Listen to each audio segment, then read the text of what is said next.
네, 이번 시간에 2부입니다. 2부는 여태까지 얘기는 이제 시민 정치적 권리 얘기를 했고, 이제부터는 사회, 경제, 문화적 권리 얘기가 됩니다.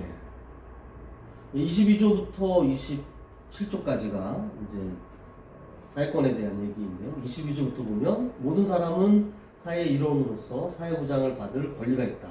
사회보장의 권리입니다. 그래서 이건 뭐 아까 전 시간에 얘기했던 것처럼 결국에는 이렇게 미등록 노동자의 사회보장부터 해서 사회보장으로부터 배제된 사람들, 그러니까 이제 인권이 시민권적인 권리가 아님에도 불구하고 시민으로서의 권리로 좀 축소되어 있는 부분을 어떻게 할 거냐라는 게 좀 그러니까 우리 헌법 같으면은 국민한테 사회보장권을 주고 있고, 그렇죠. 세기권 선언은 사람한테 예. 주고 있고, 실은 뭐 불발하긴 했지만은 그 헌법 개정 논의 때는 권리 주체를 사람 가려고 했었죠. 그렇죠. 예. 헌법 개정이 안 됐으니까. 헌법 개정이 좀 됐으면은 새로운 좀 인권의 목록 좀 들어가고 국민에서 사람으로 좀 바꿀 수 있었을 건데, 그렇게 되면 이제 관련해서 헌법을 중심으로 해서 사회보장법이라든가 이런 부분도 좀 많이 좀 바뀌었을 거고 적극적으로 해석이 됐을 건데요. 어쨌든 지금은 이제 지금 헌법은 국민, 시민권적 영역으로 지금 축소되어 있는 상태이다. 이런. 그러니까 이 사회법을 하고 계시잖아요, 교수님은. 그래서 일단 그런 이해도 좀 있어야 될 것 같아요. 그러니까 기존에 이제 사회법이 왜 시작이 됐는지, 그러니까 이 약용국가에서부터 이렇게 넘어오는, 왜냐하면 이 사회권의 핵심이 거기에 있어서. 교수님 잠깐 그 부분을 좀 설명해 주시면. 이러면 또 얘기가 필요할 것 같은데. 아니요, 잠시 해주시면 될 것 같아요. 그래서 이 얘기는 계약의 자유 얘기부터 해야 되는데,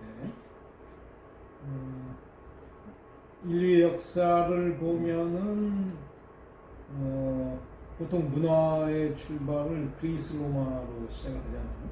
그래서 그리스의 대표적인 게 이제 아테네고, 아테네의 경우에는 물론 그 당시에 아테네 시민 중에 시민은 한 10% 되고 나머지 90%는 노예였기 때문에 그 당시에 인간은 노예는 인간이 아니죠. 그렇죠. 그래서 시민만 인간인데, 그 시민의 경우에는 가장 중요한 것은 공적인 의무를 해야 된다는 거죠. 투표도 해야 되고 공무 담임도 해야 되고. 그러니까 시민이 되기 위해서는 그 공공성이라는 게 토익하다는 게 굉장히 중요한 얘기고, 그러니까 시민은 공적인 의무를 해야 된다. 그래서 모든 중심이 이제 공이 있었던 것이고, 중세가 되면은 그 공의 영역을 교회가 했기 때문에, 그러니까 신이 대신했죠. 옛날 신이야 되고 신이 대신했었던 거. 근데 오면서는 이제 신은 가고 인간인데, 그때 근대의 핵은 공이 아니고 사입니다. 그렇죠. 왜냐하면은 이 사적인 소위 재산을 늘려야 국가가 커지는 게 재산을 늘려야 되니까, 그래서 모든 게 이제 사회 초점이 맞춰져 있고, 재산을 키우기 위해서는 계약은 자유로워야 된다.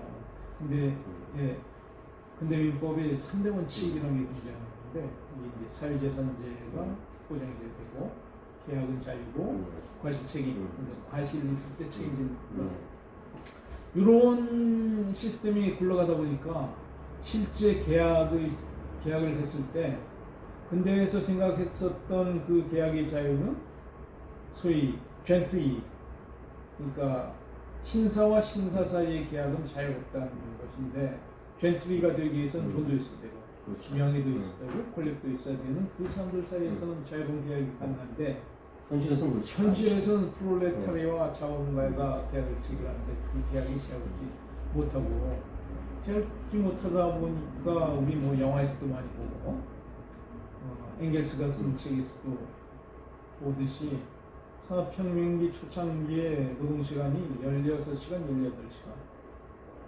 애들이 경우에서 14시간, 16시간, 굉장히 끔찍한 시간을 일할 수밖에 없었고, 온 가족이 나와서 일할 수밖에 없었다. 노동자는 끊임없이 피폐해가고. 그래서 영국에서 생각하기에, 야, 이러면 영국에 장래가 없지 않냐. 그러니까 노동자를 보호한다기보다는 영국의 장래 생각해서 뭔가 노동자를 보호해야 되겠다는 생각을 합니다. 자본주의의 이걸 키우기 위해서. 모습을 좀 극복하기 위한 그렇죠. 대안으로서 그렇죠. 이제 사회법이 그러니까 노동법이라는 게 노동자를 위한 법은 아니거든요.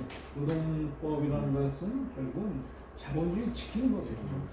자본주의를 그냥 놔두면 망할 테니까 망하지 않게 해주는 게 이제 노동법이다. 타협의 산물 이렇게 네. 가야겠네요. 그러니까 예. 어쩌다 보니까 노동자를 이제 보호하게 됐다. 그래서 노동법, 사회법에서는 근본적인 생각이 계약의 자유를 생각할 때는 추상적인 인격체 사이는 계약의 자유가 있는데 구체적인 인간, 그러니까 계급의 차이 나는 인간 사이에서는 계약은 자유롭지 못하다. 노동자하고 사용자가 체결하는 계약이 거의 못 자유로울 수 없다는 생각을 하는 거고, 그럼 자유롭게 하려면 어떻게 하느냐?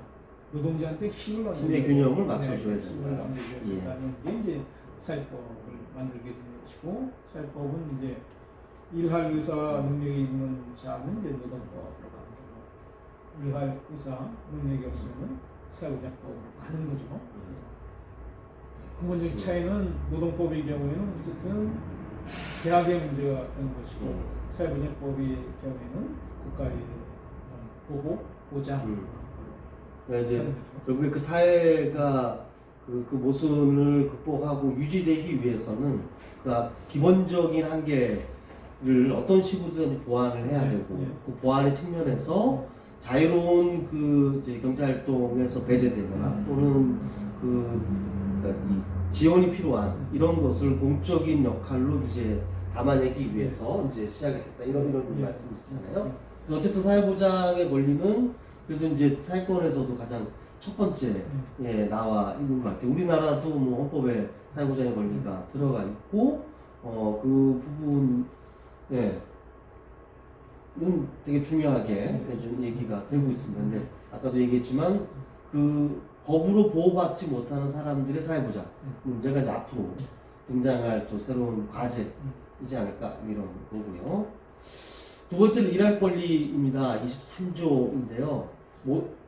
제가 모든 사람은 일할 권리, 자유롭게 직업을 선택할 권리, 공정하고 유리한 조건으로 일할 권리, 실업 상태에서 보호받을 권리가 있다. 모든 사람은 차별 없이 동일한 노동에 대해 동일한 보수를 받을 권리가 있다.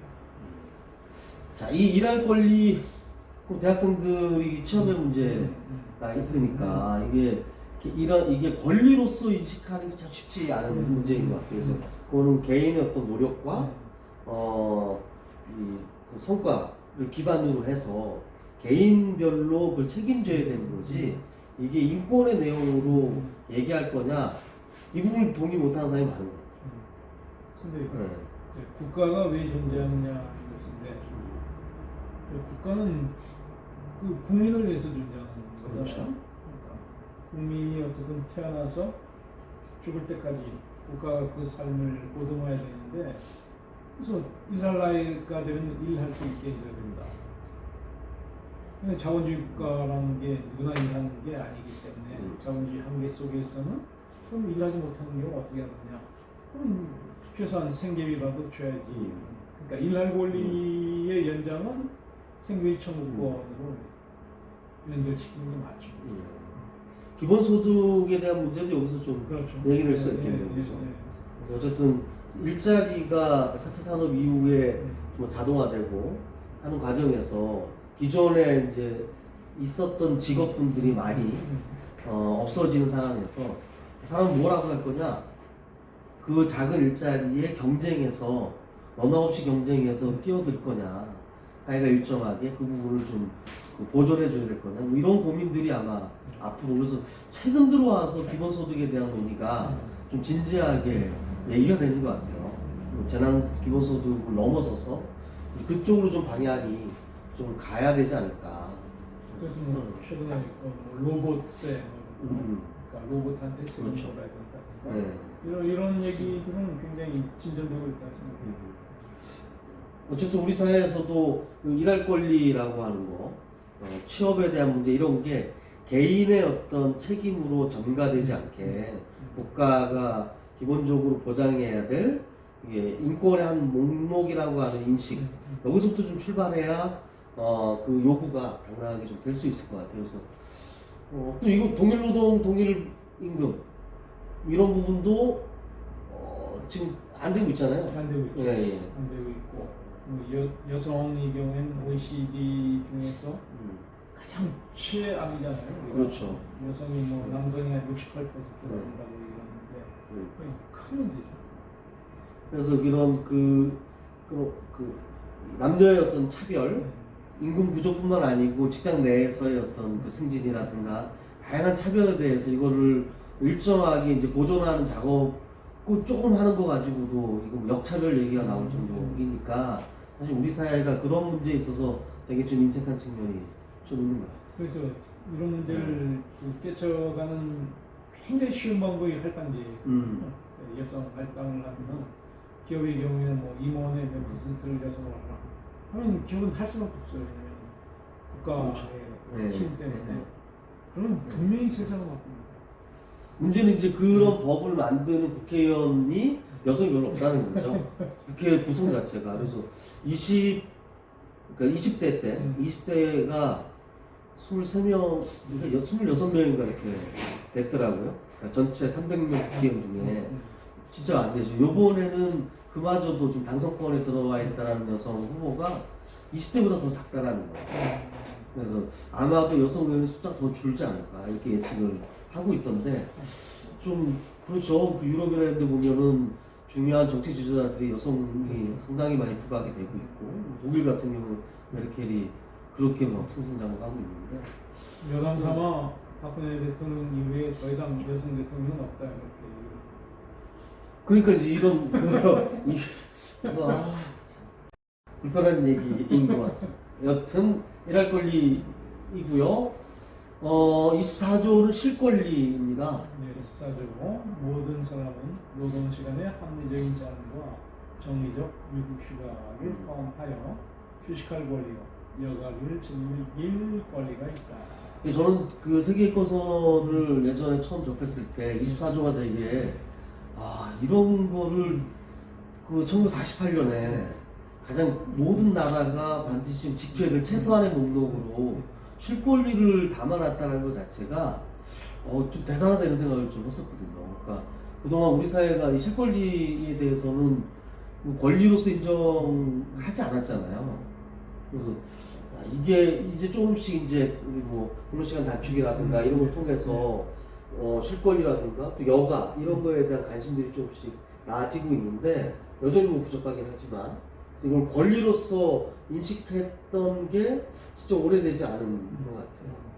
그리고 특히 저기 학생들과 관련해서는 유엔 아동권리협약에서 매년 이제 5년 단위로 보고서를 내는데 끊임없이 학생들에 대한 실권리를 대한민국 정부가 침해하고 있다라는 그 권고가 지금 계속 5년 단위로 계속 나오고 있는데 여전히 해결하지 않는 너무 혹사시키고 있는 게 아니에요. 성인이 일한다면은 학생은 공부하는 공부하는 게 일이고. 그렇죠. 그러니까 그 공부도 쉬면서 해야 되는데 쉬지 못해 된다면은 그거는 세계인권선언 24조 위배가. 그럼 대학생들이 공부하는 거 실권리 이거는 좀 어떤 거예요? 지금 좀 과도하게 그러니까 수강해야 될 과목이 많거나 이런 건 아니에요? 글쎄 그건 잘 누군가 한번 그런 걸 한번 해봤으면 좋겠어요. 고등학교까지는 진짜로 조물통살통 대학을 위해서 막 가는데 최근에 아까 취업할 얘기도 했지만 저희 학교 다닐 때와 달리 이제 대학교 1, 2학년 때부터 취업 때문에 다양한 공부에서 숨쉬지 못하는 그래서 대학 가면 좀 놀아야지 그때 가서 놀아라 이렇게 얘기를 해서 진짜 중통살통 왔는데 와보니까 너 취직해서 좋은 직장 가서 놀아라 좋은 직장 가서는 안 쫓겨나려고 계속 또 일해야 돼 그게 쳇바퀴가 도는데 이 실권리가 공식적인 부분에서조차 이게 개인한테 그건 개인이 선택할 자기 희생을 감수하고 이런 식으로 간다라는 것은 이 시스템 자체를 국가가 개인이 감당할 수 없다고 국가가 나서야 되는 거 아닌가요? 맞네요. 그죠? 그래서 이제 노동 얘기를 하자면은 일하기 위해서 쉬느냐, 쉬기 위해서 일하느냐, 이건 옛날부터 끊임없이 반복됐던 질문인데 어느 쪽이 맞나요? 쉬기 위해서 일해야 되는 거 아닌가요? 쉬기 위해서 일하는 네. 거요? 일하기 위해서 쉬는 뭐잘 모르겠지만 어쨌든 일하는 거하고 쉬는 것은 완전히 맞물리다. 그러니까 우리가 인권을 얘기할 때 결국은 인간답게 사는 것이고 노동의 영역으로 하면은 인간다운 노동이거든요. 인간다운 노동이라는 것은 적당한 시간 일을 하고 적절한 임금을 받고 쉬고 뭐 이런 것인데 우리 시스템이 그게 안 되게 한다면은 시스템을 바꿔야 되죠. 그러니까 우리가 장시간 노동 1등을 하다가 지금 뭐 2등, 3등까지 밀려 있는데 1등 하다가 3등 했으니까 좋은 거 아닙니까? 점점 꼴등으로 가야 되는 유일하게. 그래서 그만큼 이제 일을 하면서 쉬는 게 이제 중요하다는 얘기고 쉬지 못하게 한다면은 그 체제는 분명히 바꿔야 된다. 달리 얘기를 하면은 기업이 자기 역량으로는 쉬지 못하게 한다면은 국가라도 나서서 어떻게 제도적으로 쉬게 할 수 있는. 그래서 이 실권리를 현실적으로 보장하기 위해서는 우리가 뭐 8시간 노동제 이렇게 하고 하는 것처럼 사실은 학교도 그렇고 그 적정한 연령대에 실권리를 어떻게 보장할 건가에 대한 구체적인 프로그램이 없이는 이게 개인적 선택으로 내 맡겨 놓으면 그렇지 않아도 경쟁을 부추기는 이 사회에서 이 권리가 인권으로서 보장받기 어렵겠다. 그래서 그 부분에 대해서 우리가 좀 관심을 가져야 될 때가 아닌가 이런 생각을 좀 갖습니다.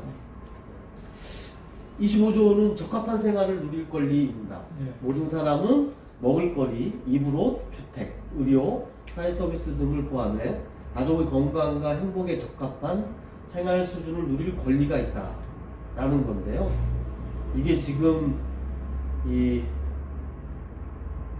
힘든 문제가 이 적합한 생활 수준이라고 하는 저 기준을 어떻게 볼 건가라는 논쟁이 있는 것 같아요. 그래서 충분하거나 적합한 그 생활 수준 이거를 어떻게 그 사회가 기준을 만들까 좀 약간 모호한 측면이 좀 있는 것 같아요.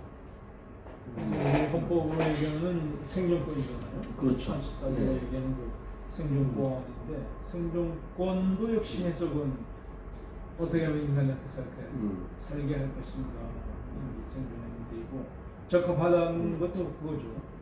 인간다운 삶. 그러니까 인간답게 살지 못한다면은 그러니까 태어나서 죽을 때까지 인간답게 살다가 인간답게 죽어야 되는데 그게 안 된다면 이제 25조 위반이 되는 것이고. 그래서 아까 말씀하셨던 주택 문제라든가 그러니까 반지하라든가 그러니까 인간다운 삶을 영위하기 위한 주택의 조건이라는 게 있는 것 같은데 그런 부분에 적합한 그 제도를 갖고 있느냐 우리가 그 부분에 대한 점검이 좀 있어야 될 것 같고 그래서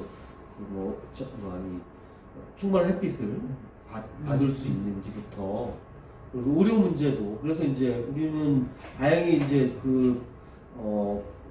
의료보험 제도가 국가 의료보험 제도를 하고 있는데 코로나19에서 드러나는 것 중에 하나가 이제 미국의 의료 시스템 이런 게 어떻게 보면 딱 이 적합한 생활을 누릴 권리를 정면으로 위배하고 있는 게 아닌가라는 생각이 좀 들더라고요.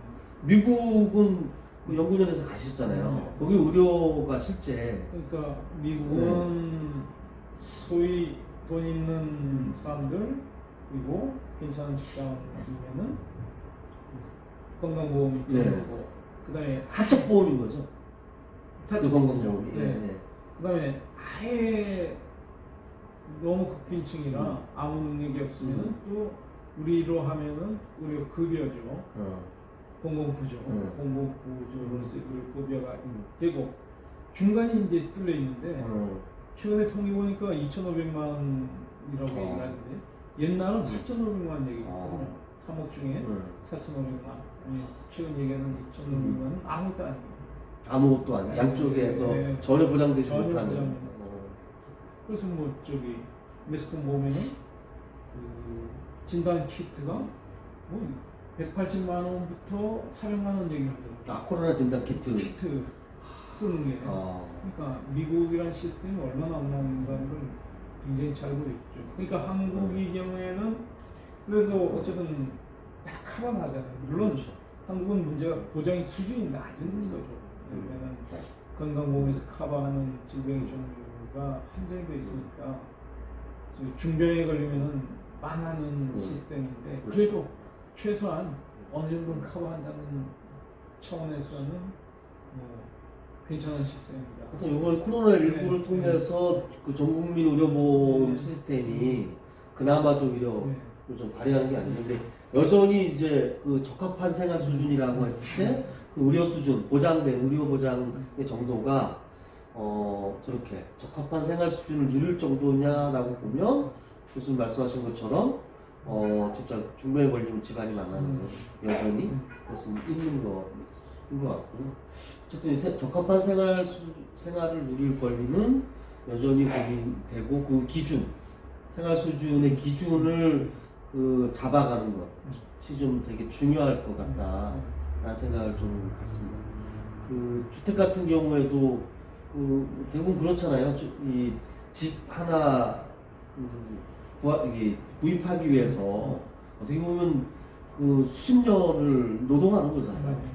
그러니까 휴식하고 그 여가를 즐기려고 하는 게 아니고 집 하나 하려고. 그리고 부동산 그래서 집도 많은데 집 없는 사람이 이렇게 많은.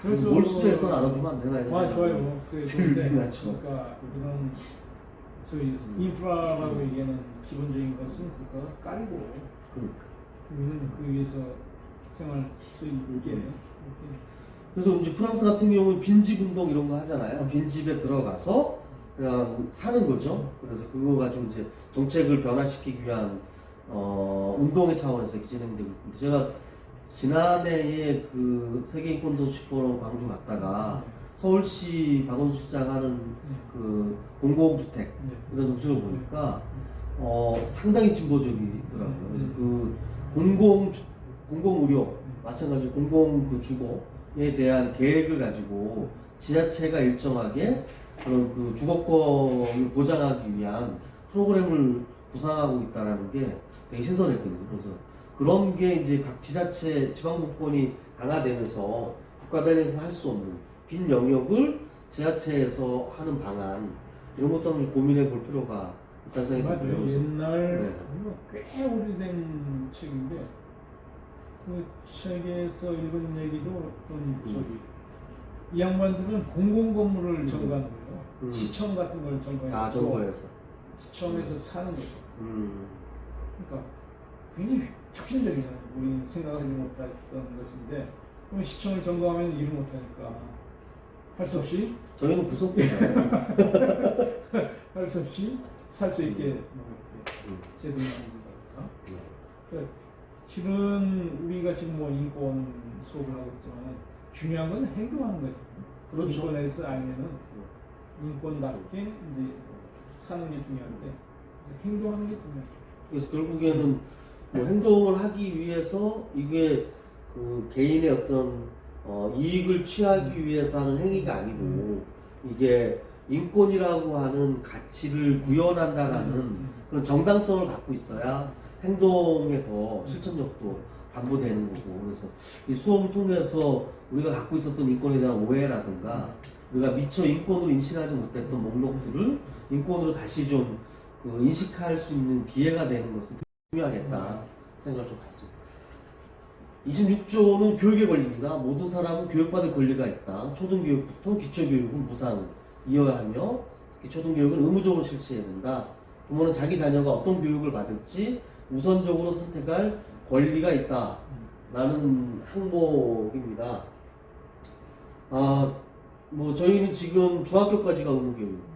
그리고 고등학교까지 이제 되겠죠. 우선 교육을 지금 거의 대부분 지금 된 것 같아요. 이제 일부 인권 관련한 선진국처럼 대학 교육도 좀 그런 그 교육의 권리로 좀 이렇게 하면 좋을 것 같은데 이 조항에서 저는 문제됐던 것이 이런 그 자녀 교육에 부모 우선권을 명시한 거 이거를 맞는 거냐 라는 얘기들이 추후에 논의가 된 것 같아요. 그래서 아동권리협약, 유엔 아동권리협약에서도 이런 시대적 한계에 대한 지적을 좀 한 것 같아요. 부모가 그럴 아동 의견에 대한 존중으로 좀 이게 시각 자체가 이게 조항에 섞이는. 그러니까 옛날에는 아동을 인격체로 네. 되지 않는 거 아닙니까? 요 그렇죠. 그러니까 세계권 48년 때도. 당시에는. 네. 또 뭐 이런 것들, 그리고 어쨌든 인권이기 때문에 인권의 그 특징이 보편성이라고 봤을 때 기본적인 교육은 누구나가 그 동일한 질의 교육을 받을 수 있어야 되는데 거기에서 우리 사회는 이제 어느 정도인지를 한번 살펴볼 필요가 있다는 생각을 합니다. 네, 의무교육의 경우에 이제 비용의 문제가 있는데 예를 들면은 급식은 국가가 해줘야 되는 것인지 개인이 챙겨야 되는 것인지 학용품은 부모가 사는 게 맞는지 국가가 줘야 되는 것인지 이런 문제가 있을 거예요. 근데 그거는 기본적으로 그 교육을 받을 권리가 인권이라고 이렇게 하면 그 교육이 가능하게 하기 위해서 부수적으로 딱 전제될 조건들이 있잖아요. 교육 환경과 저는 그 교육 환경에 그런 게 포함된다고 보거든요. 그러니까 교재라든가 이런 지금은 그런 교재나 이런 것이 이제 다 지급이 되잖아요. 근데 예전에 이제 그거는 개인이 이제 그 담당을 해야 되는 몫이었는데 점차 그런 부분은 개인이 하기보다는 교육의 환경으로 판단해서 다 좀 정리되어야 되는 게 맞는 시간일까? 그런 생각이 듭니다. 구체적인 문제에 들어가면은 이제 헷갈리는 게 좀 교과서는 좋은데 참고서는 어떻게 뭐 이런 식의 그 그렇죠. 세밀한 얘기들은 있어야 돼요. 아주 좀 그 디테일한 문제는 좀 쉽지 않은 문제가 좀 될 수 있겠는데 원칙적으로 기본적인 그러니까 동등한 교육의 질을 모든 사람이 동일하게 누릴 수 있게 해야 되는 원칙을 세워놓고 그것을 하기 위해서 해야 될 정도 가이드라인이 좀 필요하겠네요. 그리고 이제 소위 폐교의 문제도 있을 거예요. 요 동네인데 요 동네가 폐교가 되면 한참 걸어서 딴 동네 가야 네, 된다. 네. 뭐 이런 식의 문제도 있고. 그렇죠. 그런 부분 예. 하여튼 교육 환경도 잘 고려해서 해야 된다 이런 의견이고요. 27조는 문화적 권리입니다. 예, 모든 사람은 자기가 속한 사회의 문화 생활에 자유롭게 참여하고 예술을 즐기며 학문적 진보와 혜택을 공유할 권리가 있다. 그래서 이게 학문적 진보와 혜택을 공유할 권리 여기서 아마도 이제 그 기본 재산 얘기가 또 기본소득 얘기가 또 나오는데요. 과학의 진보라든가 이런 걸로부터 이익이 발생해서 사실 기업에서는 그걸 이제 추진했던 데에서는 어떻게 보면은 그동안 과학이 진전되는 과정에서의 과실을 그 업체가 거의 대부분을 점유하는 거잖아요. 그러니까 그 부분을 사실은 좀 사회적으로 같이 공유하고 이익을 물론 다 뺏을 수는 없지만 그런 부분에 대한 고민들이 좀 고려돼야 되는 거 아니냐라는 좀 생각도 좀 들더라고요. 그래서 기본 소득에 대한 논의가 뭐 이걸 통해서도 시작될 수 있겠다라는 생각이 좀 한편 들기도 했었습니다. 저는 이제 검색에 이제 구글 쓰는데 그래서 구글의 경우에는 제 취향을 다 알죠. 얘가 뭘 검색하고 뭐에 관심 있고 어떤 책을 보고 이런 걸 그렇죠. 다 아는 거예요. 이게 이제 결국은 구글의 재산이 되는데 그러면은 내가 애써 쳤는데 그렇죠. 내 노력을 나한테 이제 보상을 해줘야 되는데 전혀 그렇지 않죠. 그러니까 그걸 어떻게 내가 보상을 받을 것인가 문제가 있죠. 그렇죠.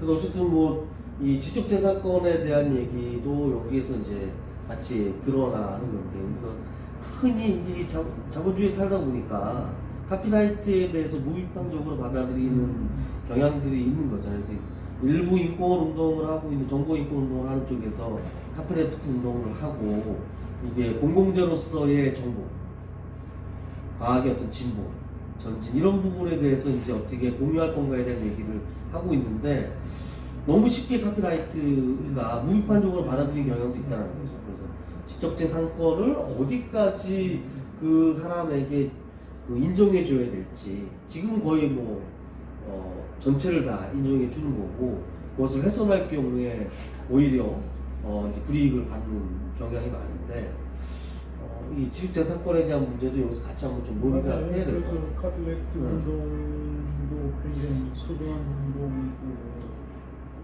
저는 또이 익스플로러 네. 얘네들 또 윈도우즈 이들이 끊임없이 새 상품을 만들어서 살 수밖에 없게 만들고 또 저 같은 컴맹은 또 새 시스템에 적응하려면 굉장히 고통을 받고 그래서 선택할 수 있는 권리를 줘야 되는데 윈도우 7은 더 이상 못 쓴다는 거 이거는 진짜 문제예요. 그래서 이제 그 크롬 쓰라는 건 크롬인가요? 네, 크롬이죠. 네. 구글. 네. 네. 그래서 운영 체계가 우리는 너무 익숙해져 있잖아요. 윈도우에 그리고 MS 체제에 딱 최적화되어 있어서 그거에 대해서 좀 이 어느 순간 우리가 선택 여지 없이 받아들였던 거라서 그런 부분에 대한 고민들도 좀 맞아요. 필요할 것 같아요. 리눅스는 지금 어떻게 되는지 모르겠는데 그렇죠. 사실은 그 정의로운 시스템이죠. 그렇죠. 리눅스가 맞습니다. 그래서 어쨌든 그런 카피레프트에 대한 것이 더 강조되어야 될 시점이 되지 않을까. 카피라이트의 기본적 발상은 인간은 보상을 받아야 뭐 행동을 한다는 건데 인간은 그런 존재는 아닙니다. 그러니까 자기가 뭔가 새로운 것을 만드는 자체에 대해서 이제 굉장히 희열을 느끼는 존재인데 마치 카피라이트의 생각은 보상을 하지 않으면 개발하지 않을 것이다. 이 전제 자체가 지금 좀 그렇죠. 숙고가 필요한. 그래서 뭐 예를 들어서 이런 그 국제적인 총적 자본들이 제3세계에 있는 그러니까 현존하고 있는 다양한 생물에 대한 권리까지도 발견해서 그거를 뭐 지적재산권을 입혀버린다든가 그러니까 오히려 역으로 항상 쓰고 있던 거를 돈을 주고 사야 되는 이런 웃지 못할 일들이 발생하는 게 도덕적이냐라는 문제까지도 사실은 좀 있는 게 아닐까 싶습니다. 그래서 어쨌든 문화적 권리라고 하는 거에서 그런 이렇게 공유를 어떻게 할 건가, 인류의 어떤 자산 이런 부분을 어떻게 공유해서 향유할 건가도 진지하게 좀 고민을. 그래서 학생들도 카피라이트 레프트에 대해서 카피 레프트 운동에 대해서 한번 찾아봤으면 좋겠다는 생각이 좀 듭니다. 그래서 홈페이지를 가끔 가다 보면 카피 레프트라고 조그맣게 또는 정보 공유 라이센스라고 마크를 붙여놓은 홈페이지들이 좀 있을 거예요. 그리고 카피 레프트 하면 좀 거부감을 가질 수 있거든요. 라이센스 있으니까. 그렇죠. 그래서 이건 뭐 커먼웨어반 개념 커먼 소프트웨어를 커먼으로 한다. 그렇죠. 그 정도면 거부감 없이.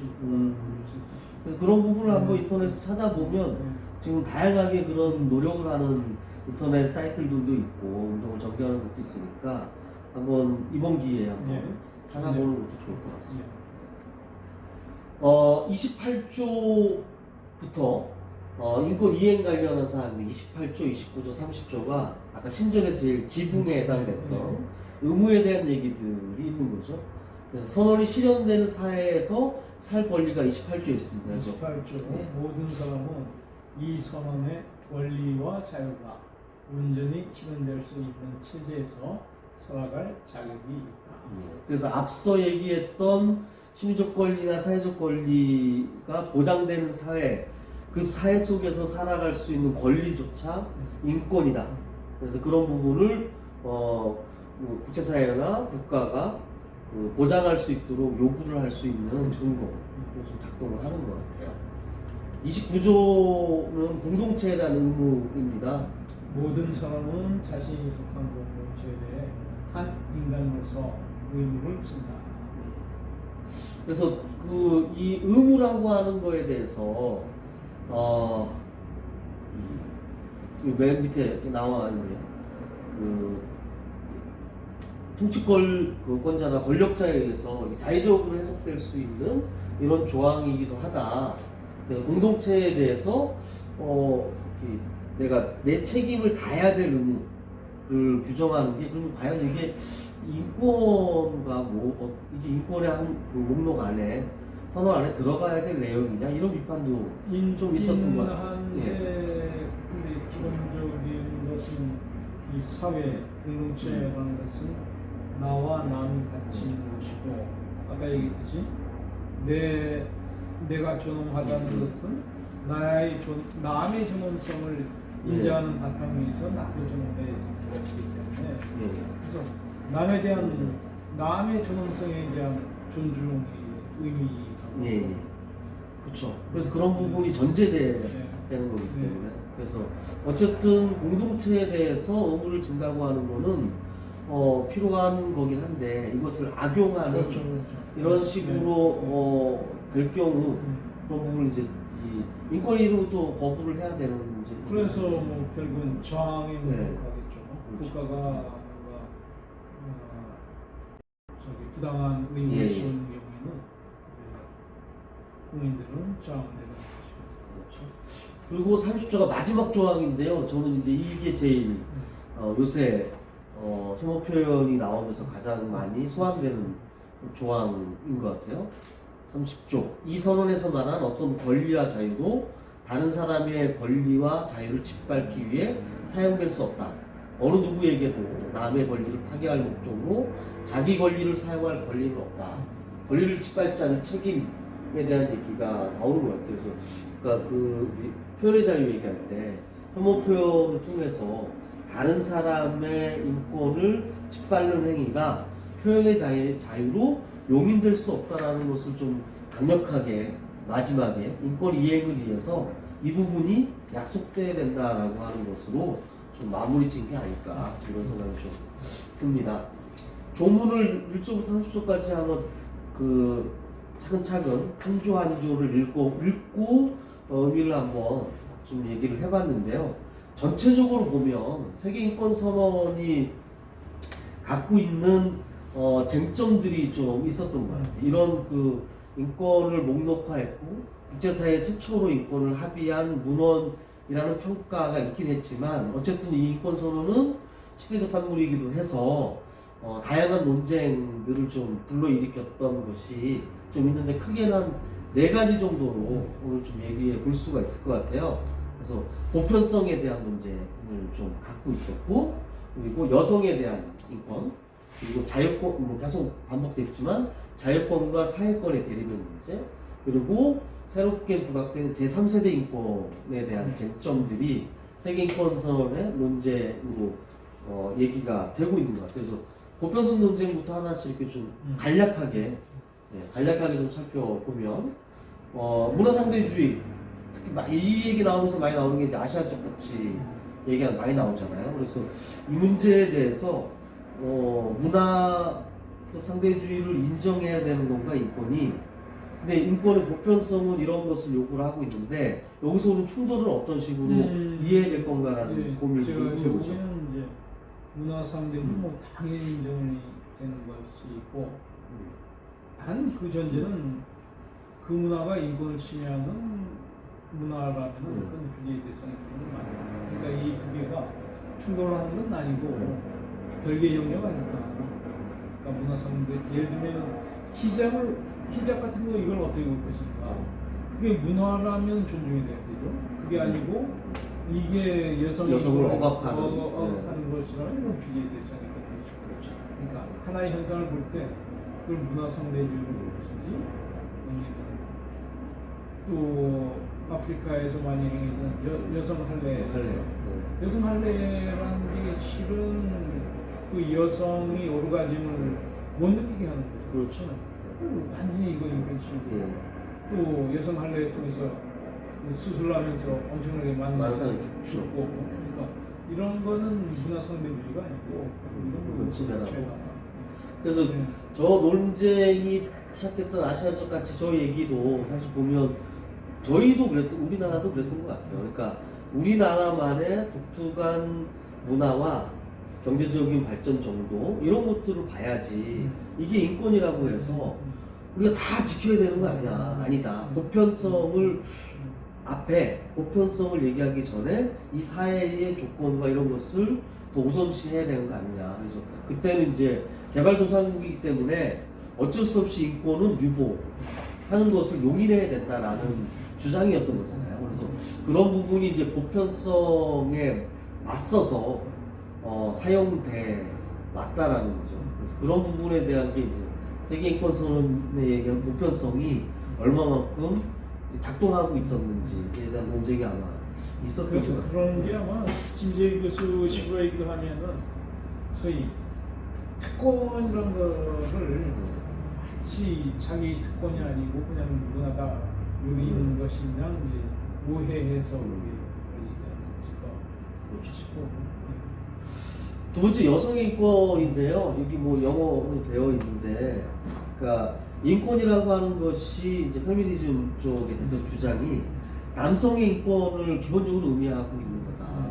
그래서 이제 모든 사람은이라고 하는 처음에 세계인권 선언문 초안을 작성을 할 때 올맨으로 해서 했던 것을 루즈벨트 기초위원장부터 해서 수차례 논의를 거쳐서 휴먼 빙스라고 이렇게 성차별적 요소를 좀 배제한 이런 걸로 좀 갔다라는 거.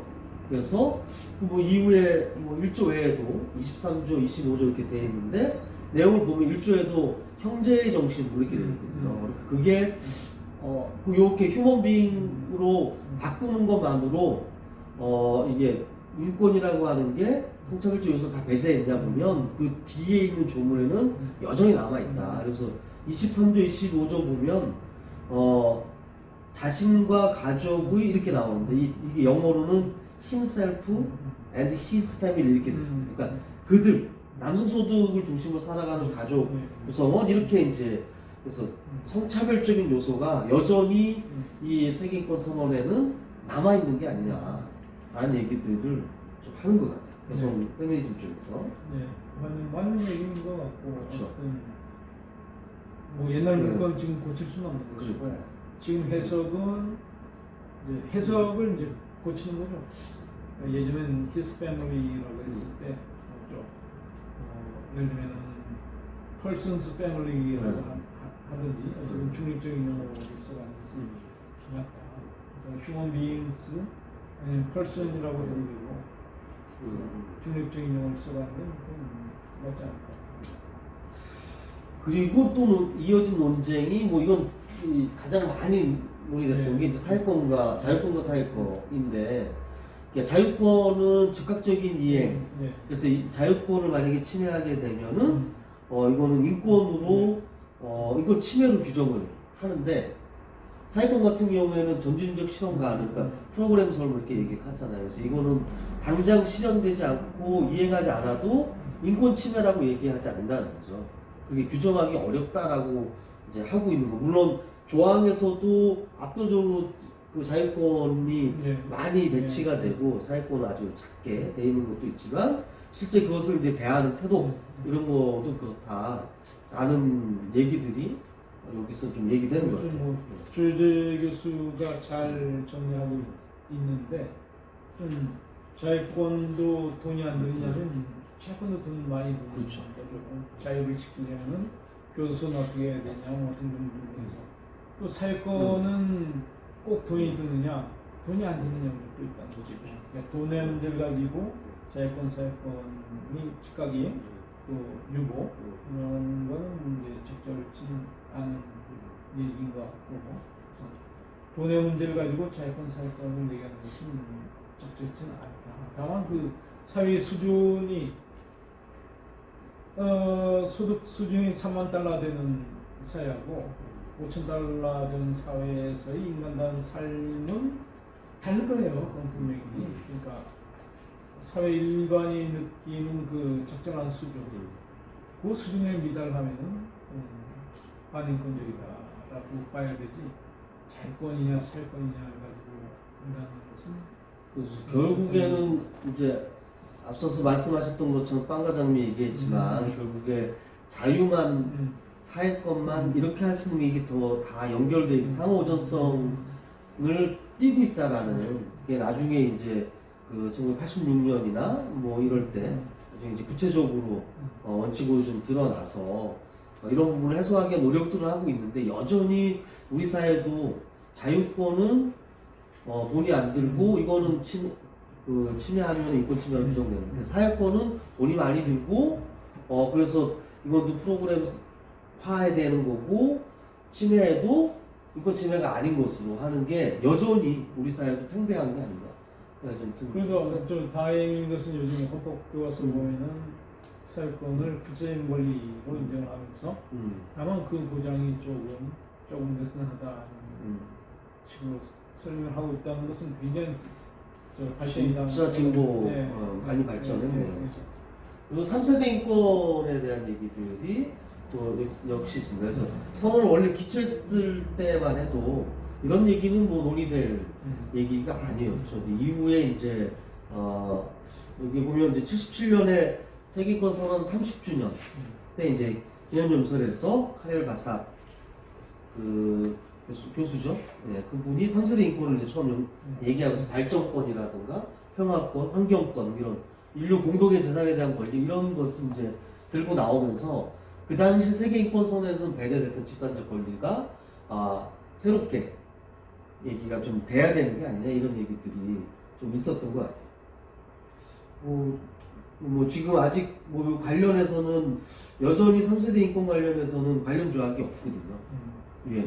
관련 조약이 없어서 어떻게 이제 이거를 이행할 건가라고 하는 거에 대해서는 규제할 수 있는 특별한 그 장치들은 없어요.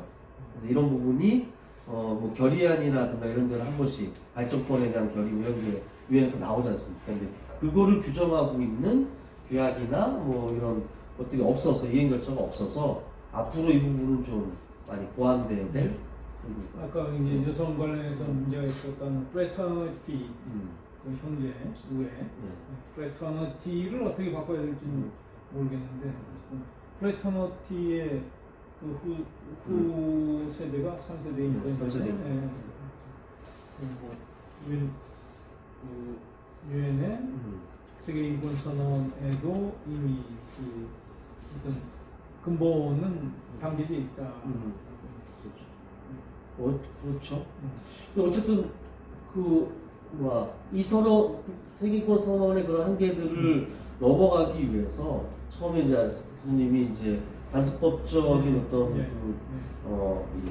권한이 부여되고 했다고 하는데 결국에는 그런 부분을 좀 더 구성력을 확보하기 위해서 세계인권 선언 이후에 이런 식의 노력을 유엔에서 이제 했다 이런 거예요. 그래서 규약을 만들고 조약과 선택의정서를 채택을 하면서 세계인권 선언의 그 법적 구속력을 점점 강화하는 측면으로 갔던 거고 이런 부분이 우리나라 같은 경우는 뭐 90년에 그 김영삼 정부 때죠. 그때 이제 아마도 정권의 그 정통성에 대한 얘기 때문에 문민정부로서의 뭔가 다른 점 때문인지 모르겠는데 다 이제 대부분의 조약을 가입을 하게 됩니다. 그래서 이거는 뭐 쭉 보시면 될 것 같아요. 이런 식으로 쭉 우리가 흔히 9개 9대 인권 조약 얘기하는 거는 연도별로 보면 쭉 처음에 이제 시민 정치에 대한 국제규약부터 사회권 조약, 규약, 그리고 난민, 인종차별, 여성 쭉 진행이 되다가 이 장애인 권리협약이 이렇게 늦게 된 것도 저는 몰랐어요. 정말 늦게 장애인 권리협약이 만들어졌구나. 2006년까지도 만들어지지 않았었으니까 아동권리협약부터 그렇고 우리가 비준했던 연도도 이렇게 쭉 잘 정리가 되어 있습니다. 그래서 이 내용은 자세한 내용은 이제 외교부 홈페이지에 가서 보면 목록과 그 이후에 이행 절차를 어떻게 하고 있는지 좀 찾아볼 수 있습니다. 그래서 홈페이지 검색을 하기를 좀 권하고요. 마지막으로 좀 정리하면서 세계인권 선언이 어쨌든 중요한 거는 시대적 산물이고 그 시대적 그러니까 양차 세계대전 이후에 긴박했던 그 인류의 어떤 이 약속들을 만들어냈던 시대와 달리 그 이후에 많은 시간이 흘러서 어떤 식으로 발전해야 될 것인지 인권의 패러다임은 어떤 식으로 전환돼야 될 건지 세계인권 선언을 계승해서 그래서 주로 이제 이렇게 얘기가 할 수 있을 것 같아요. 그러니까 첫 번째는 국가 중심에서 시장 중심으로 전환이 좀 패러다임이 전환돼야 될 것 같고, 법의 지배에 강조해서 정치, 그리고 선언의 확장, 계속 누차 얘기한 건데 선언은 현 시대에 맞게끔 확장되어야 된다. 그래서 그 5개 정도로 이렇게 좀 얘기를 해놨습니다. 그래서 뭐 국가 중심에서 시장 중심으로는 뭐 너무나 당연한 얘기이긴 한데요. 지금 기업가 인권이 그 부각이 되고 있잖아요. 아마 저런 측면에서 인권 보장의 전통적인 보호 체계, 보장 체계가 의무가 국가를 중심으로 진행이 됐다면 이제 그 영역이 보장 주체가 확장되면서 시장의 뭐 역할이 커진 거니까요. 그래서 지금 기업가 인권 관련해서는 그 제도적으로 이렇게 압박하는 건 없죠. 지금. 기업가 인권은 이 법을 하드로 소프트로 나누면 기업가 인권은 이제 소프트로 간다. 무슨 얘기냐면은 강제하고 규제하는 것보다는 이렇게 뭐라고 합니까? 선도한다고 할지 아니면 유도한다고 할지, 그러니까 잘나는 기업은 포상하고 잘나게 하고 이런 걸로 간다. 그러니까 예전에 전통적인 법이 하드한 로였다면 근자의 법은 소프트한 로로 간다는 것이고, 기업가 인권이 대표적인 소프트 로라고 할수 있어요. 어쨌든 인권의 패러다임이 국가에서 더 확장돼서 시장으로까지 그 의무의 주체를 확장하는 쪽으로 지금 가고 있다는 게 최근의 어떤 전환의 어떤 방식이고, 법의 지배의 강조에서 정치로 가고 있다라고 하는 부분은 뭐 어쨌든 법의 지배, 인권 담론이 저항의 언어이고 해방의 언어이기 때문에 예전에 법의 지배가 되게 그렇죠. 중요했던 시대였었으니까. 제도가 있고 그 제도를 지키는 것인데, 지금 그보다는 어쨌든 이 주고받는 정치라는 게 결국은 우리 삶을 조금이라도 진전시켜 나가는 하나의 기제인데, 그런 차원에서 법에서 이제 정치로 가는 건 뭐 올바른 방향이죠. 근데 그 당시에는 뭐 어쨌든 법의 지배를 튼튼히 세우는 게 대단히 중요했던 시대적 과제였기 때문에 뭐 어쩔 수 없었던 거라는 생각이 들고, 그것이 현실하고 좀 조화하면서 좀 더 법의 그 지배에서 정치로 그 패러다임이 좀 전환돼야 된다라는 거고, 선언의 확장 필요성 우리가 지금까지 쭉 얘기했던 부분을 좀 정리해 놓은 것 같아요. 그래서 첫 번째는 식민지 인권, 그 제3세계에 대한 얘기들이 선언에서 좀 담겨져 있지는 않지만 확장돼서 해석 좀 돼야 되지 않을까. 그리고 사회경제적 권리가 아무래도 조항에서 빈약하기 때문에 그 부분을 어떻게 더 보완할 건지에 대한 얘기, 그리고 성인지적 관점에 대한 문제, 그리고 각 국가와 자국민 간의 관계, 이 문제에 대해서도 얘기를 해야 될 것 같아요. 그래서 지금 그 시민권 중심으로 되어 있는 게 좀 지구촌이라고 얘기하지 않습니까? 그래서 모든 사람이라고 보편성을 다시 한 번 더 강조돼서 국가로부터 자국민 이게 아니고 그걸 넘어서는 쪽으로 확장돼야 되는 게 아닐까라는 부분. 그리고 마지막으로 이 부분은 사람들은 이제 단점이자 장점이다 이렇게 얘기를 하기도 하는데, 장점은 어쨌든 목록이 각 권리의 내용이 구체화되는 게 좀 이렇게 구체화되어 있지 않기 때문에 열린 해석이 좀 가능한 게 장점이지 않냐라고 얘기를 하는데, 단점은 아까도 말씀드렸지만 이렇게 되어 있기 때문에 그 이상의 해석은 못하겠다라고 하는 이런 것들이 좀 있어서 이런 부분을 어떻게 할 건지에 대한 고민이 좀 될 것 같다 생각이 좀 들더라고요. 네, 거기 조금 더 지자면은 최근에 이슈 중에 하나니까 이제 동물보호잖아요. 네. 동물의 권리. 이 부분도 진짜 연구가 필요하고, 또 나아가서 이제 자연의 권리. 그러니까 우리가 전통적인 자연권 하면은 인권의 자연권적 성격을 얘기했는데, 또 나아가서 이제 자연 자체가 갖는 권리. 그래서 에콰도르 헌법에서는 자연 자체를 권리 주체성을 얘기한다는 얘기고, 또 하나는 뉴질랜드의 그 마오리족의 경우에는 마오리족에 있는 그 강 자체를 권리 주체로 하고, 강을 훼손하면은 규제를 하고 뭐 이런 식으로 얘기. 최근에 어쨌든 이 코로나 사태를 접하면서 이 환경이라는 게 진짜 중요할 것 같아요. 어쨌든 뭐 이 시대에 얘기할 수 있는, 합의할 수 있는 최소의 어떤 목록을 만들었다는 것만으로도 선언의 의미가 있는데, 물론 지금까지도 그 선언의 목록이 아직 그 실현되지 않는 목록이 있을 정도로 후진적이기도 한 나라들도 있고, 또 우리도 그런 것들이 좀 포커스에서 발견되긴 하지만, 어쨌든 그 당시를 넘어서서 현대사회를 살고 있는 우리가 세계인권선을 어떻게 그 확장할 건가는 또 우리의 몫이 아닐까. 우리 시대에 살고 있는 사람들이 인권의 목록을 점점 확장시켜내고 미처 판단하지 못했던 것, 또는 해석을 좀 더 시대에 맞는 그런 그 관점으로 해석해서 좀 확장해내는 몫은 여전히 우리한테 있는 것 같다는 생각이 좀 듭니다. 세계인권 선언에 대해서 좀 두 번에 걸쳐서 본의 아니게 두 번에 걸쳐서 좀 그 조목조목 한번 맥락을 한번 짚어봤는데요. 나중에 요 얘기했던 게 아마도 결론이 되지 않을까 생각이 좀 드는데, 올해도 해마다 세계인권 선언 때는 행사들을 하죠. 네.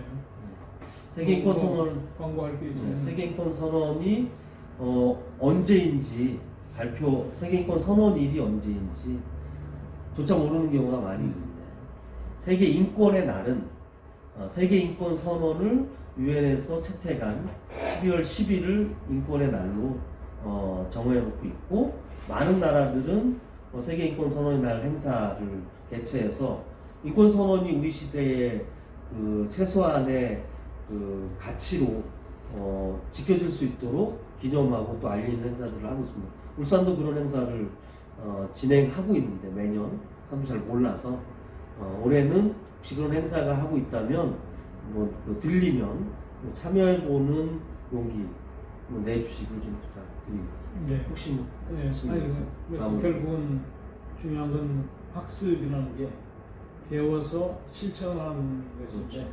그러니까 배우기만 하면은 꽝이고 실천을 해야 된다. 그러니까 세계인권 선언 그 기념일 12월 10일 그 주간의 행사에 적극적으로 참여하겠다는 마음가짐을 갖는 것 자체가 그 공부의 출발이다. 네, 오늘은 뭐 여기까지 진행하는 걸로 하고요. 다음 수업도 또 인터넷으로 해야 되네요. 영상 강의도 해야 되네요. 네, 수고하셨습니다. 선생님 수고하셨습니다.